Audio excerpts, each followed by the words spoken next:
Well, hello everybody. Thanks for joining me. My name's David and this is my channel. Today's video, one of the greatest sayings ever, and you keep this on repeat, it'll change your life starting today. Don't focus on what you don't have, or rather focus on what you have and not what you don't. Better way of saying it, yes. And where do they come from? Does it sound familiar? Many places in the Bible talk about this. And this was one of Jesus saying that he would talk to his disciples about. Is those who have will have more, and those who have not, even what they have will be taken away. What does this mean? Because from my perspective, this is everything. If you could really understand what he was saying here and implement it into your life, which is not as difficult as you think, it will change your life starting today. So let's get into this. Those who have will have more. Well, he's talking about energy, and he's talking about momentum. See, the more we understand this is an energetic world, therefore it goes out and it comes back, and it goes out and it comes back, and it builds what we call momentum, and it moves like this. Abraham Hicks, they would say it's a disc, high-flying disc. It's moving and it's flowing. You see, just like our energy field, like the tires on our car. So those who have, the more it goes out, the more it comes back, the faster it goes. So now those who have not, if for whatever reason there's some resistance in the way of that movement, then it will slow the energy down. Now, we know resistance means insistence. That means that you would have to be insisting something other than what it is you want. So what he's saying is if you focus on what you want, then it will come to you. But if you focus against what you want, which means the absence of what you want, you will stop it from flowing in. Does this make sense? Abraham Hicks would say, there's only looking at what you want or the absence of what you want. If you look at the absence of what you want cannot come in because they're on two different frequencies. So that gives us a great basis from a neutral position, just like we talk about, to say, I have a choice. I can either focus on what I want or focus on what I don't. Now, this can be difficult when what you want is not present in your life. And I get this all the time, but how can I focus on something that I don't have? That's when we go back to our higher self and we simply say, okay, the lower part of me, so to speak, that individual part of me, that not necessarily ego interpretive part of me, but that lower individual part of me that's connected to the higher part of me, where I call it lower self and higher self. And when we bring those two together, we become one full being. But what happened is that lower part of us, through the ego's interpretation, has become its own being, so to speak. And that part of us, if you recognize and you're honest with yourself, this is what self-inquiry is all about. How much is that part of us that we hold so dearly to missing in your particular life? How many things are missing in your life? And I recommend even write them down. Well, I'm missing this, and maybe I'm missing money, or I'm missing health, and I'm missing well-being, and I'm missing a relationship. Whatever it is you're missing from that lower perspective, the higher perspective has to have. So this journey has been looking, and this is what Jesus was talking about, is you guys are looking outside and all these people and these places and the things for what you believe is missing in that part of you. You're looking for well-being from other people. We're looking for money from other people and situations, circumstances to come in to give us money. Do you see? We're looking for certain places to live and so forth and so on. So we're looking for our safety in others. We're looking for our happiness in others. And that's what he's talking about. You guys are looking everywhere outside of you for something that your higher perspective, or what you would call Abba or God, that part of you, that holy presence, Holy Spirit already has. The more we understand that this is a journey of how you feel and how you think, not what you physically, manifestedly, so to speak, have. As Abraham Hicks says, reality is just one time. It's 1 second. It means nothing. The physical world means nothing. And we've talked about it before. It is neutral. It doesn't have any meaning. You have to put the meaning into it. There really is nothing out there that can take anything away from you. And there's nothing out there that can give you anything. So he's saying, let go of the outside and focus on where you are right now, on the inside. So now the key to this journey is to take these two parts of you and bring them together. That's it. That's the truth. And this part doesn't want to match or doesn't want to come together with the higher self for two main reasons. One, he believes that the higher self is bigger than itself. Therefore, it's not equal. So it's not on the same frequency. There's that idea of God. Whoa, I'm small. If Jesus stood right now, it would just go to his feet. Now we're not equal. Jesus will never come. You'll never experience him in that way. He wants you to be equal with him. Because that which is bigger gives to that which is smaller from an equal position. So we have to heal this idea that we're smaller and that what we call God is bigger. Otherwise, we'll never find each other. Those who have God, those who have on the same frequency will receive more because they're on the same frequency. Do you see what I'm saying? Those who have not, they'd have to have resistance. Somehow there's an insistence that's stopping them from coming together.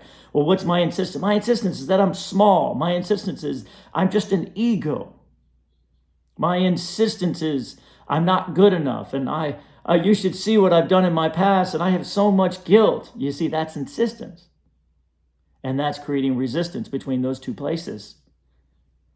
So he's also talking about frequency here. So we have to heal this idea of not being equal with what we call the divine, because we are always going to be equal.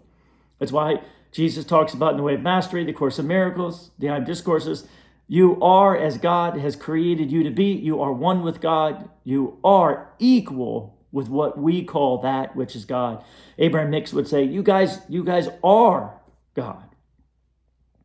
But that ego, while trying to be its own, has actually made God much, much bigger than itself. And therefore now that soul is split in two different places. And it's holding two masters, right? One is the ego interpretation of life, and the other one's source's interpretation of life. And they seem to be on two different pages. So I explain this just so we can get an idea of what's going on energetically and from our frequency. Now, this is a big one. So we have to heal that idea by recognizing that everything we want is everything we already are. We already are abundant. We already are healthy and holy and flowing. You see, we already hold all that our higher self has. But we might be in a place of not being able to receive it because of our insistence that we're in two different places. So those who have equality would be a good way of seeing this. Have equality. Stand up and recognize your divinity.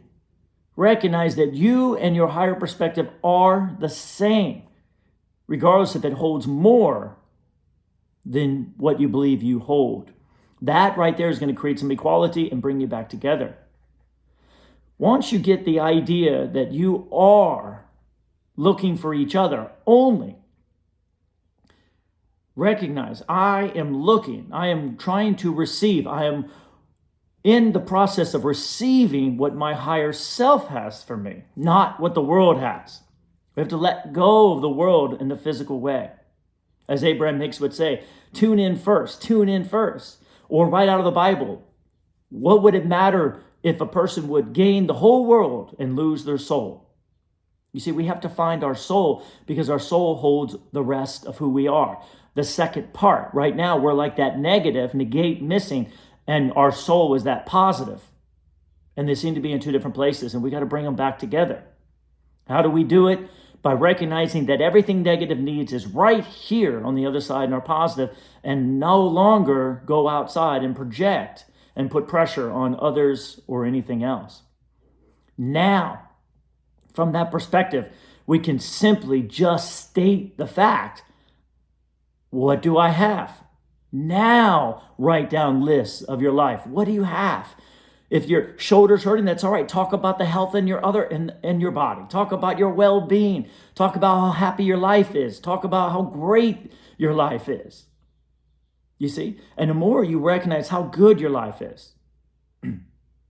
I once knew a guy who was homeless, and he used to come into my shop all the time. But everywhere he went throughout the day, he had all these interesting surprises and different things that people would get him.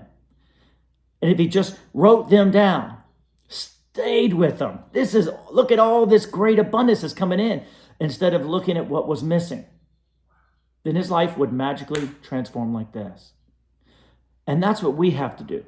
We have to look at what we have. Make lists of what we have. Abraham Hicks talks about if you make lists of what you have, positive aspects of your life, within a month, your whole life would transform.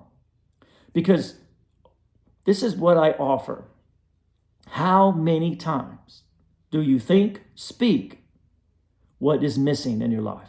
Be honest with yourself. Do you talk about what's missing in your life? Do you talk about what's missing in others' lives? And you will see, this is all there is. All the conversation is based on this. What are we talking about? Are we talking about what's missing, or are we talking about what's there?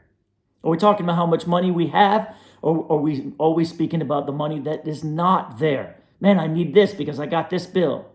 I have to go here instead of I choose to go here because I'm excited and I'm passionate about it. And I'm doing it in order to receive back from myself, because I know that every journey I have gives me more clarity. Can you see? Those who have will have more clarity, fun, joy, excitement. These are having things.